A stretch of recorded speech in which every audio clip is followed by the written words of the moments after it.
Il fait un froid glacial à New York, mais cela n'a pas empêché des milliers de New-Yorkais de se rendre dans les magasins pour profiter des bonnes affaires du Black Friday. Et bien que des remises soient proposées chaque année à cette période, les analystes surveillent de près les chiffres des dépenses pour 2025 dans un contexte d'inquiétude quant à la situation économique des États-Unis.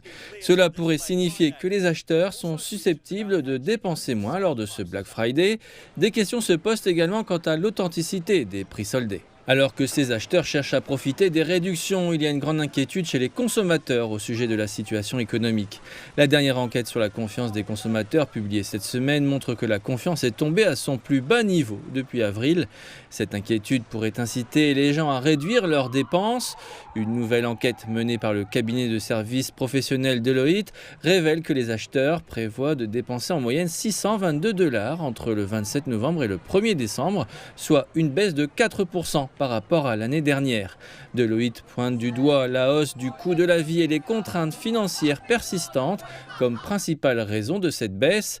Les acheteurs interrogés par CGTN souhaitaient dépenser moins ou choisir plus judicieusement les articles qu'ils achèteraient cette année. Oui, les droits de douane et les économies pour l'avenir, nous sommes toujours très prudents. Nous essayons de privilégier les expériences, donc nous n'achetons peut-être pas de vêtements, mais nous payons surtout des billets pour aller rendre visite à notre famille ou à nos amis. Nous lui offrons quelque chose qu'elle aime vraiment, plutôt que tout un tas de petites choses.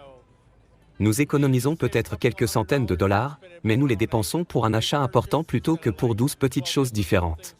Par ailleurs, une autre enquête a jeté le doute sur certaines promotions et sur les économies réellement réalisées. Les données de la société de gestion budgétaire Wallet Hub ont révélé que 36% des articles n'offraient aucune économie par rapport à leur prix des dernières semaines. Comme je l'ai dit lors du week-end à Columbus, je pense que c'est la même chose, et à partir de là, ils ont fait quelques soldes selon les magasins, ici et là, jusqu'à aujourd'hui. Et même en début de semaine, les soldes en ligne étaient les mêmes qu'aujourd'hui, donc je ne vais pas me précipiter pour sortir. La plupart des soldes du vendredi devraient se poursuivre pendant le week-end et jusqu'au Cyber Monday la semaine prochaine. Une enquête menée par la National Retail Federation a révélé que 73,9 millions de personnes prévoyaient de faire leurs achats lors du Cyber Monday, une nouvelle occasion de faire le shopping de Noël au début de la période des fêtes.